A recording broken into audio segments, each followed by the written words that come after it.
everyone. Now in this session we are going to discuss about the biological classification. This is a very important chapter when it comes to the NEET, right? Now here we have to understand what is biological classification. We just have to put plants and animals in certain categories so that they can be systematically classified. But then what can be the definition of classification? Can anybody tell me? We already have seen the definition of classification in living world, right? Classification is like a systematic arrangement, or you can say systematic placement of plants and animal into a certain category, right? And this is, what is the benefit of classification? Can anybody tell me? Benefit of classification, this gives us a convenience for study and research and etc. Right? Now here we have to understand classification, what can be the history of classification. Now in your textbook they have given the 5 kingdom system proposed by R.H. Whittaker. But then we just have to find out the history, how the classification system had started, who was the scientist who proposed the classification first in a scientific way, and then after that how this traditional way of classification has been evolved into the 5 kingdom classification system. Okay, so now we'll quickly see the history, or you can say evolution of classification. Okay, so now we'll talk about first the classification system or classification given by Aristotle. Now he was the earliest who made a attempt in terms of classification with a more scientific way. Like what he did, he just made plants and animalia, you can say two groups, plants and animalia, and he just classified on the observable characteristic in terms of plants and animal. इन्होंने बहुत simple से characteristic को consider करके scientific तरीके से इसको classify किया है. So what he did actually, he just classified plants with the help of herbs, shrubs and trees, right? तो इन्होंने plants को herbs, shrubs and trees जो भी हम बाहर से एक्सटर्नली देखते हैं उसके बेसिस पे इन्होंने क्लासिफाई किया. And in case of animals, in terms of presence of RBC and absence of RBC. जो ऑर्गेनिज्म के बॉडी में RBC है उनको अलग से क्लासिफाई किया, एंड जिनके पास RBC एब्सेंट है उनको अलग से क्लासिफाई किया.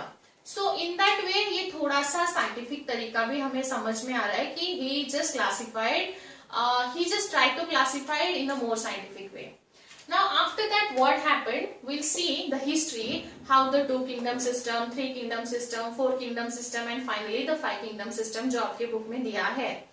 Now what happened after Aristotle? What happened in terms of classification system after Aristotle, that we have to see. After Aristotle classification, there was a 2 kingdom classification, right? 2 kingdom classification system was proposed by Linnaeus. ये जो kingdom system है ये Linnaeus ने propose किया in 1735. Now this is a very important point. Make an important point in your book. Okay. So now what he just gave a thought in terms of kingdoms, right? He proposed 2 kingdom, Plantae and Animalia. Linnaeus ने क्या किया, 2 kingdom proposed किए, Plantae and Animalia, right? So now see, in terms of Plantae, if you consider, there are the members. Some members are unicellular. इसमें कुछ members unicellular होते हैं और बहुत सारे members multicellular भी है. Like same goes for animals also. Animals में भी बहुत सारे members unicellular है और बहुत सारे members multicellular है. Like uni means the organism is made up from only one cell. Multi means the organism should have more than 2 cells, right? So now see, unicellular भी प्लांटे में ही place किया है, multicellular भी Plantae में place किया है, unicellular Animalia में place किया है, मल्टी भी एनिमलिया में प्लेस किया है. So basically that was creating a lots of confusion. हो सकता है ना कंफ्यूजन. सो इससे हमें ज्यादा साइंटिफिक तरीका नहीं मिल रहा था क्लासिफिकेशन को. या फिर अगर हम सेकेंड एग्जाम्पल की बात करें, let's take an example. Suppose एक प्लांट है which has a medicinal quality और दूसरा प्लांट है which is a weed. This is not possible to keep these two, you can say, plants having a different characteristic under the plantae, right? So now what, this was not like appropriate classification system, and after that Linnaeus system, there was a scientist who proposed the three kingdom system. After Linnaeus, there was a scientist who proposed the three kingdom classification system. So three kingdom system was proposed by Haeckel, right? Three kingdom system was proposed by Haeckel. Now we have to understand which was the third kingdom, right? So now see here, three kingdom system. So we have to think about the three drop downs, right? So what actually Haeckel did, he just updated the Linnaeus classification system, two kingdom system. इन्होंने इसको erase नहीं किया, ना ही इसको reject किया, इन्होंने बस उनका वर्क अपडेट किया. कैसे अपडेट किया? नाउ सी, प्लांटे एनिमलिया हम वैसे ही लिखते हैं जो कि ऑलरेडी हमारे पास इधर है. प्लांटे एनिमलिया हमारे पास ऑलरेडी इधर है. Now we have to think in terms of third kingdom, which was Protesta, right? Protesta भी हमें याद रखना है because it was proposed by the Haeckel and considered as a third kingdom in this system. So now see, जैसे हमने यहाँ बोला plants में मल्टी सेल्यूलर भी होते हैं, एनिमल्स में मल्टी सेल्यूलर होते हैं, यहाँ यूनिसेल्यूलर है, here is also unicellular. Now he just gave a thought in terms of cellularity of animals. So Protista जो बनाया गया है, इसमें सारे यूनिसेल्यूलर मेंबर्स रहेंगे. Now in terms of Protista, unicellular members should be there in terms of Protista. मतलब ये जो यूनिसेल्यूलर है प्लांट्स एंड एनिमल का, ये प्रोटेस्टा में रहेगा, right? And what about multicellular? Multicellular would be considered under the plant and Animalia. So now here, यहाँ बस उनका मल्टी सेल्यूलर मेंबर रहेगा. Here is also multi cellular member, but here only unicellular member. But किसके unicellular? इन दोनों के unicellular, right? हमें यहाँ तो इतना ही पता चल रहा है. सो नाउ ये थोड़ा सा सिस्टमैटिक हो गया बिकॉज यूनिसेल्यूलर मेंबर्स एक किंगडम में गए, मल्टी सेल्यूलर बाकी दो किंगडम में प्लेस किए. This was proposed by Aristotle. Now you can say this was started by the Aristotle, then Linnaeus proposed the two kingdom system, Haeckel proposed the three kingdom system. Now we have to understand a four kingdom system and five kingdom system respectively. Okay, now here we'll discuss the four kingdom classification system which was proposed by Copeland in 1956. Now we already have seen the two kingdom system and three kingdom system. Third kingdom was Protesta. So here Protesta, Plantae and Animalia. Now we have to think in terms of the fourth kingdom. Copeland thought that the fourth kingdom would be Monera, right? So जैसे जैसे मैं आपको evolution बताती जा रही हूँ classification का, आपके नोटबुक में अलग अलग पेन पेंसिल से मार्क करके रखिए. So now see Monera. Now what we have just discussed now.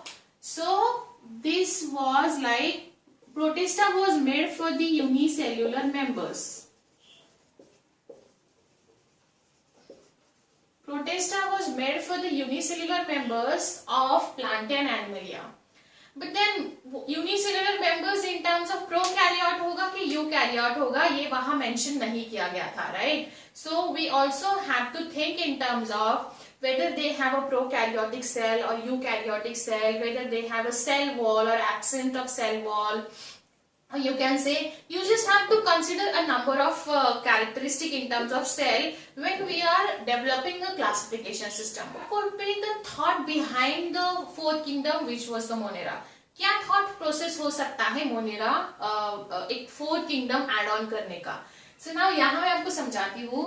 यहाँ हमने यूनिसेल्युलर मेंबर्स तो प्लेस किए, लेकिन यहाँ हमने ये नहीं बताया, लाइक यहाँ हैकेल ने ये नहीं बताया कि यहाँ कौन सा सेल हो सकता है, राइट? यहाँ प्रोकैरियोटिक सेल होगा कि यूकैरियोटिक सेल के मेंबर्स होंगे, ये नहीं बताया गया, राइट?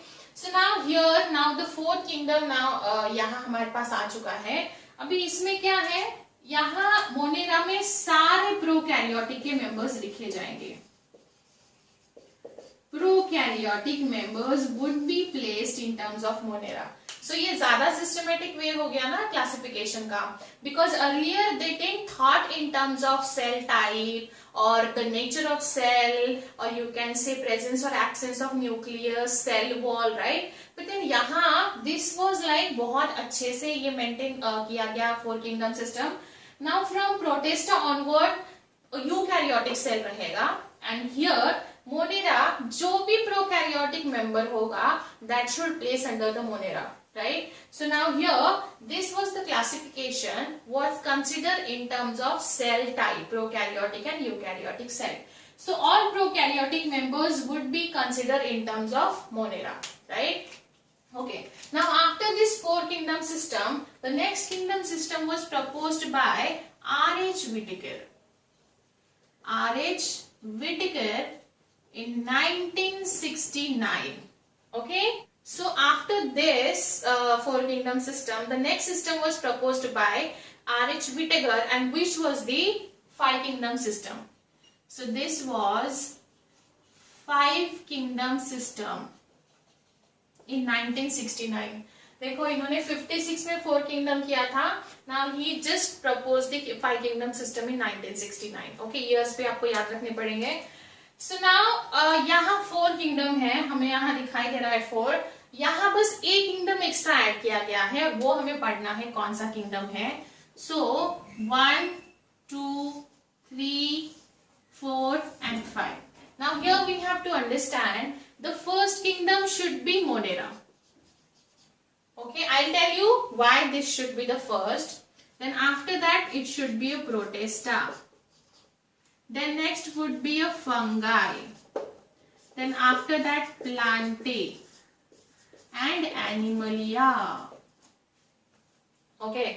Now अभी ये फाइव किंगडम सिस्टम थोड़ा कन्विंसिंग लग रहा है हमको, राइट? सो ये थ्री किंगडम में देखो, पहले ये दो थे, फिर ये थर्ड किंगडम में ऐड किया गया, ये फोर्थ किंगडम में ऐड किया गया, एंड फिफ्थ किंगडम में जो आपको अलग सा दिखाई दे रहा है वो है fungi. Now we discuss that also, ये फंगाई क्यों किंगडम सिस्टम में उसको प्लेस दिया गया है। Now we have to understand, as I told you, Monera should have a prokaryotic members. So Monera में prokaryotic cell होगा. Only Monera should have a prokaryotic cell type, right? Protista onwards, all would be having eukaryotic cell. यहाँ से लेके यहाँ तक eukaryotic cell रहेगा, ठीक है? But then उसमें भी एक twist है, यूकैरियोटिक सेल के unicellular members from fungi, Plantae, Animalia would be placed under the protista. So protista में यूनिसेल्युलर यूकैरियोटिक मेंबर्स रखे जाएंगे। ओके, सो यूकैरियोटिक मेंबर फंगाई का हो सकता है, प्लांटे का हो सकता है, रादर एनिमलिया का हो सकता है। तो इन तीनों किंगडम के यूनिसेल्युलर मेंबर्स प्रोटिस्टा में रखे जाएंगे। मैं बार बार ये बता रही हूँ because protista it's a highly important part from this chapter. आप आपके एनसीईआरटी में उसको मार्क करके रखिए। प्रोटिस्टा पे हर साल क्वेश्चन रहता है। It also has been divided into chrysophytes, dinoflagellates, euglenoids, slime molds and protozoans. We'll discuss each one of them in detail. But याद रखिए because इसमें फंगाई, प्लांटे, एनिमलिया के यूनिसेल्युलर मेंबर्स रखे हुए हैं, इसलिए इसकी कॉम्प्लेक्सिटी थोड़ी बढ़ जाती है, राइट? बिकॉज सारे मेंबर्स उसमें रहेंगे एंड मल्टीसेल्युलर में उनके मल्टीसेल्युलर मेंबर्स उनके साथ रहेंगे। Here the five kingdom system was like थोड़ा सा साइंटिफिक तरीके से प्रपोज किया है, हमें समझ में आ रहा है। प्रोकैरियोटिक सेल को अलग किया है, फिर यूकैरियोटिक सेल को अलग रखा है, उसमें भी यूनिसेल्युलर मल्टीसेल्युलर मेंबर्स अलग रखे गए हैं, right? So now here we have to understand this is our first kingdom, this is our second kingdom, third, fourth and fifth. So this is the five kingdom system. Okay, Now again one more point, Monera like हम हर एक kingdom detail में पढ़ने वाले हैं, but like you have to understand prokaryotic जितने members होंगे यहाँ आएंगे, यूनिसेल्युलर यूकैरियोटिक मेंबर्स प्रोटिस्टा में रखे जाएंगे। Fungi, now why the third kingdom was for the fungi? Fungi में बहुत स्पेशल कैरेक्टरिस्टिक है, बहुत यूनिक कैरेक्टरिस्टिक है, and because of this characteristic only fungi को अलग रखा गया है. सो कौन सी कैरेक्टरिस्टिक है? First of all, in terms of its cell wall, the fungal cell wall is chitin. याद रखिए, fungal cell wall is always made up of chitin, जो कि किसी भी अदर क्रिएचर का सेल वॉल नहीं बना हुआ है. We already have seen plant cell का सेल्यूलोज से बनता है, algae का अलग कंपोनेंट से बनता है, right? An animal doesn't have a cell wall. So basically this thing, fungi का सेल वॉल काइटिन है, and fungi 99.9% of the time it's a heterotrophic in nature. मतलब ये हमेशा फूड के लिए दूसरों पे डिपेंडेंट रहता है, इसीलिए भी उसको वहां प्लेस किया था. सो हम ये हर एक किंगडम डिटेल में पढ़ने वाले हैं. यहाँ बस एक प्राइमरी या बेसिक इंफॉर्मेशन पढ़ लीजिए. ये 5 किंगडम सिस्टम है क्या एक्चुअली? पहला किंगडम है हमारा मोनेरा, जिसमें हम सारे प्रोकैरियोटिक मेंबर्स को रखेंगे. So prokaryotic members में you have to consider all bacterias here. Bacteria, cyanobacteria, you can say mycoplasma, right? ये हम यहाँ रखेंगे. प्रोटिस्टा में सारे यूनिसेल्युलर यूकैरियोटिक को प्लेस करेंगे. फंगाई को अलग प्लेस करेंगे because it has got the different sets of characteristic, plant and Animalia. Now अभी हम ये पहला यूनिट पढ़ रहे हैं. This the first unit from 11th NCERT. Now you have to understand, पहला चैप्टर हम कर चुके हैं living world. This the second chapter. Second chapter में हम ज्यादा मोनेरा पे फोकस करेंगे, right? Monera, Protista and fungi, ये हम इस चैप्टर में फोकस करेंगे. बायोलॉजिकल क्लासिफिकेशन में हम इन 3 किंगडम्स पे फोकस करेंगे ज्यादा, Monera, Protista and fungi. Then biological classification के बाद प्लांट किंगडम है, जिसमें हम प्लांटे डिटेल में पढ़ेंगे, लेकिन ये हम 3rd चैप्टर में पढ़ेंगे, और एनिमलिया को हम 4th चैप्टर में पढ़ेंगे. सो ये पहला unit, this is how the first unit of 11th NCERT is there. समझ में आया होगा आपको ये पूरा सिस्टम कैसे है, कैसा हमने 2 किंगडम से 5 किंगडम सिस्टम तक लेके गए. Now you have to remember the scientist, their year of proposal. Now this was the, you can say, the evolution of classification. कैसे क्लासिफिकेशन इवॉल्व होते गया from the 2 to 5 kingdom system. Now we have to understand what is exactly the 5 kingdom system. ये system हम यहाँ detail में पढ़ने वाले हैं, बट फॉर दैट आपको आपके 11th एनसीईआरटी में जो टेबल दिया हुआ है, उस टेबल को अच्छे से इंपॉर्टेंट मार्क करके रखिए. उसमें बहुत बार क्वेश्चंस पूछे जा चुके हैं. Okay, so now will discuss 5 kingdom classification in detail. Now here will discuss the 5 kingdom system proposed by R.H. Whittaker in 1969. Now there are certain criteria that we have to consider to classify this 5 kingdom system. Okay. Now the criteria is cell type, cell wall, nuclear membrane, body organization, mode of nutrition. Okay. So these are the characters that we have to keep in our mind for the 5 kingdom system. Okay. Now cell type. Now these kingdoms we already have discussed just now. So Monera, Protista, fungi, plantae and Animalia. Now we just have to write their different characters with different kingdom. Now cell type we just now discussed. Cell type in case of Monera would be prokaryotic, right? इसमें prokaryotic रखने हैं सारे members, इसीलिए Monera बनाया गया है. But then Protista onwards, each one will have eukaryotic cell, right? So now here it has a eukaryotic cell. It has a eukaryotic cell. It also has a eukaryotic cell. It also has a eukaryotic cell. याद रहेगा आपको, only Monera should have a prokaryotic cell. Rest all should have a eukaryotic cell. Now cell wall. Now we have to discuss in terms of cell wall. Cell wall कैसा होता है? Like a cell wall in terms of Monera, मतलब आपको एक bacteria consider करना है यहाँ, because all bacteria considered under the Monera. Okay. So cell type means this is a non-cellulosic. This is non-cellulosic. We'll discuss Monera in detail, or I would say rather than we'll discuss bacteria in detail in the third unit of 11th NCERT, Cell the Unit of Life. वहां हम Monera मतलब bacteria को बहुत detail में study करने वाले हैं. तो अभी यहाँ याद रखिए, the cell wall is there. If some bacteria are having a cell wall, it should be made up of peptidoglycan, मतलब नॉन सेल्यूलोजिक होना चाहिए. So अगर प्रेजेंट है, but then if present, it should be made up of peptidoglycan, right? Okay.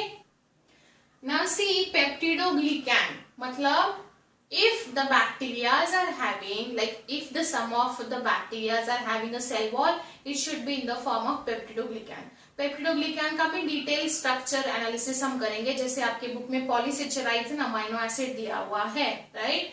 सो अभी आपके book में ये पेप्टिडोग्लिकैन add on point वहां मेंशन करके रखिए. ओके, सो नाउ लाइक इसमें कुछ बैक्टीरियाज में ये होता है, कुछ बैक्टीरियाज में नहीं होता है, ठीक है. नाउ प्रोटेस्टा, प्रोटेस्टा में यहाँ आपको कंसिडर करना है, हम इन तीनों किंगडम के यूनिसेल्युलर मेंबर्स यहाँ लिखने वाले हैं, राइट? तो यूनिसेल्युलर मेंबर्स अगर हम फंगाई का लिखेंगे तो फंगाई में काइटिन होता है, अगर प्लांट्स का लिखेंगे तो प्लांट्स में सेल्यूलोजिक होता है, एंड अगर हम एनिमलिया का लिखेंगे तो एनिमलिया में सेल वॉल होता ही नहीं है. ओके, सो अभी हम प्रोटेस्टा में क्या लिख सकते हैं, फिर क्या लिख सकते हैं? प्रोटेस्टा में हम लिखेंगे अभी यहाँ जैसे आपके बुक में दिया है, we'll just write down present in some, like some of them have a cell wall. ठीक है, चलो अभी फंगाई का देखते हैं. फंगाई का cell wall is very special in nature, which is made up of chitin. इसको स्टार मार्क करके रखिए. Because of this cell wall type का नेचर फंगाई को तीसरा किंगडम बनाया गया है. प्लांटे में it should be present and it should be cellulosic in nature. Plantae में सेल वॉल होता है and it is mostly made up of cellulose, and in terms of Animalia the cell wall is absent because cell wall नहीं होता. Instead of cell wall it has a cell membrane. Okay, so now see, कितना easy है याद रखना. Step by step याद रखिए, मतलब यहाँ ज्यादा जल्दी मत करिए. नोटबुक में चाहे तो ये पूरा ऐसा ही एक चार्ट बना के आप लिख सकते हो, या एक चार्ट बना के जहां आप पढ़ाई करते हो वहां उसको स्टिक करके रखिए, so that this is a very important. अगर आप इसको कंसिडर करोगे, ये आपको समझ में आ गया, तो पहला यूनिट समझने में दिक्कत नहीं होगी. एंड फिर हम सेल का चैप्टर जब पढ़ेंगे तब भी आपको इसको रिकॉल करना पड़ेगा. Okay, now nuclear membrane. Nuclear membrane prokaryotic and eukaryotic cell जो लिखी हुई है उसको हमने न्यूक्लियर मेम्ब्रेन के बेसिस पे क्लासिफाई किया है. यस और no? Yes. So now here we have to understand, यहाँ न्यूक्लियर मेम्ब्रेन एब्सेंट होगा. न्यूक्लियर मेम्ब्रेन एब्सेंट है इसीलिए तो वो सेल प्रोकैरियोटिक है. समझ में आ रहा है आपको? Now Protista, it can be like ये प्रेजेंट होगा, यहाँ भी प्रेजेंट होगा nuclear membrane. Here is also present, here is also present. Now here we are talking about the nuclear membrane. Okay, nuclear membrane हमने जब बेसिक कॉन्सेप्ट में पढ़ा हुआ है, difference between pro and eukaryotic cell, वहां आप वो सेशन जाके देख सकते हो. वहां मैंने डिटेल में प्रोकैरियोटिक एंड यूकैरियोटिक सेल का डिफरेंस डिस्कस किया हुआ है. Now on the basis of nuclear membrane we are actually divided prokaryotic and eukaryotic cell. So now here इसमें absent होगा, rest will have a nuclear membrane. Now body organization. Body organization मतलब अगर वो cellular होगा तो cellular लिखेंगे, अगर वो tissue level का होगा तो tissue level लिखेंगे, right? So now body organization में हम मोनेरा का क्या लिख सकते हैं? क्या लिखेंगे हम यहाँ? मोनेरा, इसमें बैक्टीरिया दिखाई देते हैं क्या हमको नेकेड आई से? नहीं. तो हम यहाँ लिखेंगे सेल्यूलर. बॉडी ऑर्गेनाइजेशन एक सेल से बनी होगी या मे बी 2 सेल से बनी होगी, लेकिन वो सेल हमको दिखाई नहीं देती है. प्रोटिस्टा में भी सेल्यूलर ही रहेगा, बिकॉज मैंने अभी आपको बताया हम यहाँ सारे यूनिसेल्यूलर मेंबर्स रखने वाले हैं, तो ये सेल्यूलर रहेगा. फंगाई में मल्टी सेल्यूलर रखेंगे. अभी यहाँ आप यूनिसेल्यूलर नहीं लिख सकते हो, यहाँ आप यूनिसेल्यूलर नहीं लिख सकते हो बिकॉज इसका यूनिसेल्यूलर मेंबर हमने यहाँ रखा हुआ है। कंफ्यूजन बहुत बार बच्चे क्रिएट करते हैं, बहुत सिंपल से क्वेश्चंस भी बच्चे हैंडल नहीं कर पाते हैं प्रोटेस्टा को लेके। तो याद रखिए, आप यहाँ किसी भी कॉलम में यूनिसेल्यूलर नहीं लिखोगे। क्यों नहीं लिखोगे? बिकॉज हमने उसका यूनिसेल्यूलर मेंबर को रखने के लिए प्रोटेस्टा बनाया है। तो यहाँ आप यूनिसेल्यूलर लिखोगे, लेकिन यहाँ आप मल्टी सेल्यूलर नहीं लिख सकते हैं। समझ में आ रहा है आपको? तो यहाँ आप चाहे तो उसको आपके नोटबुक में जब लिखोगे तो यूनिसेल्यूलर करके ऐसा हाईलाइट करके रखिए। Okay, so now this could be a multi cellular हो सकता है, या फिर मे बी उसको टिश्यू लेवल पे बोल सकते हैं, जो कि टिश्यू इतना भी ज्यादा हाई लेवल का एडवांस नहीं होगा। That should be a, cell के बाद टिश्यू आता है, राइट? तो सेल के बाद अगर टिश्यू आता है तो फिर group of cell can be called it as a tissue, right? Here would be, यहां हम लिखेंगे टिश्यू। ऑर्गन सिस्टम भी होता है प्लांट में, ठीक है? तो ऑर्गन होंगे, ऑर्गन सिस्टम होगा, राइट? सो नाउ सी, जैसे जैसे हम यहां से उधर जाएंगे, इस साइड से हम वो साइड पे जाएंगे, तो आपको कॉम्प्लेक्सिटी बढ़ती हुई दिखाई देगी in terms of their structure. So now always remember in terms of bio, now we have to see plants and animal का क्लासिफिकेशन। दिस साइड, ये जो साइड होती है आपकी लेफ्ट साइड, ये लेफ्ट साइड में हमेशा जो भी हम लिखते हैं यहाँ, वो प्रिमिटिव होना चाहिए। और प्रिमिटिव से शुरू करते करते, now this Protista should be one step ahead of Monera. Fungi इससे एक स्टेप अहेड होना चाहिए, प्लांटे इससे एक स्टेप आगे होना चाहिए, और एनिमलिया सबसे एडवांस किंगडम होना चाहिए, राइट? सो इसमें प्रिमिटिव कौन सा होगा? मोनेरा। सी, मैं आपको बहुत बेसिक से इसको समझा रही हूँ बिकॉज इस पे बहुत ट्विस्ट एंड टर्न करके सिंपल से क्वेश्चन पूछे जाते हैं, बट बच्चे फिर भी कंफ्यूज हो जाते हैं। Now this is also tissue होगा, दिस इज टिश्यू, ऑर्गन, और यहां भी organ system and body, right? Body होती है ना एनिमल्स की। सो now C, this should be a very primitive in nature, and when we go on from this side to this side, this should be a complexity. Animalia complex होना चाहिए सबसे पहले। हमने Animalia को यहाँ क्यों नहीं लिखा? हमने प्रोटिस्टा को उधर क्यों नहीं लिखा? Because this is the classification system, और यू कैन से हम बायो में जनरली ऐसा ही लिखते हैं। You just have to learn 5 kingdom system but with a very systematic way. समझ में आया?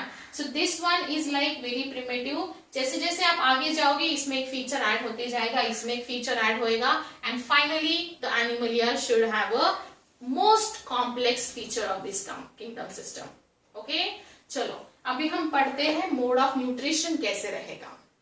सो how we can characterize their mode of nutrition. Now here see, Monera has autotroph and heterotroph. First, let's find out the meaning of autotroph and heterotroph. Autotroph means they can produce their own food material, okay? And heterotroph means they do not produce their own food material. ठीक है? So some of the bacteria are autotrophic in nature and some of the bacteria are heterotrophic in nature. Like Monera के members most of the time bacteria होते हैं. So now here, if they are autotrophic in nature, अगर वो खुद का खाना खुद produce करते हैं, so if they are autotrophic in nature, there should be two categories in autotrophs. पहली कैटेगरी है फोटोसिंथेसिस। ये फोटोसिंथेसिस से उनका फूड प्रोड्यूस करेंगे, because we see that in terms of you can say Monera, bacteria में पढ़ेंगे हम। Most of the bacteria would have pigments in terms of their cell, and वो pigments जो है उनको क्या करते हैं, फूड बनाने के लिए हेल्प करते हैं, and the pigments are called as generally chromatophores. Prokaryotic cell में हम पढ़ेंगे। फोटोसिंथेसिस करेंगे या फिर केमो ऑटोट्रॉप्स होते हैं। केमो ऑटोट्रॉप्स मीन्स या केमोसिंथेटिक मीन्स, केमो मतलब केमिकल, राइट? ये उनका एनर्जी केमिकल रिएक्शन से उनकी बॉडी एनर्जी उनको मिलती है, and this is called as chemoautotroph. Heterotroph means कोई सवाल ही नहीं आता है यहाँ। Heterotroph means they are completely dependent on others for the food need, okay? Like us, हम भी प्लांट्स एंड एनिमल पे डिपेंड होते हैं for the food need. So this is the two mode of nutrition in terms of Monera. Now Protista में भी like सी, अगर आप fungi का मेंबर रखोगे तो fungi is like heterotroph, completely heterotrophic होता है, ये कभी ऑटोट्रॉप नहीं हो सकता है, एंड ये दूसरा स्पेशल कैरेक्टर है जिसलिए फंगाई को अलग रखा गया है। When we talk about the plants हमेशा ऑटोट्रॉपिक रहते हैं, और अगर एनिमल की बात करें तो एनिमल हमेशा हेटेरोट्रॉपिक रहते हैं, right. So now here we have to understand if they are autotrophic in nature, again we can say they can do their photosynthesis।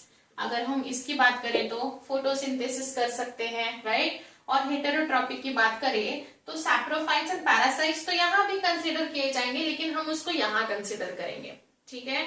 Okay, now हेटेरोट्रॉप, fungi heterotrophic होता है, मींस उनको उनका फूड दूसरे organism से उनसे energy मिलता है। So now here saprophyte and parasite, always remember the difference between this two. Parasite हम बोलते हैं ना, पैरासाइट है लाइक दूसरों पे फीड करता है, पैरासाइट हमेशा लिविंग सेल पे फीड करेगा, ठीक है। सो पैरासाइट जो है ये लिविंग सेल पे फीड करता है, and saprophytes they are feed on dead organic matter. So saprophytes हमेशा डेड ऑर्गेनिक मैटर पे फीड करेगा।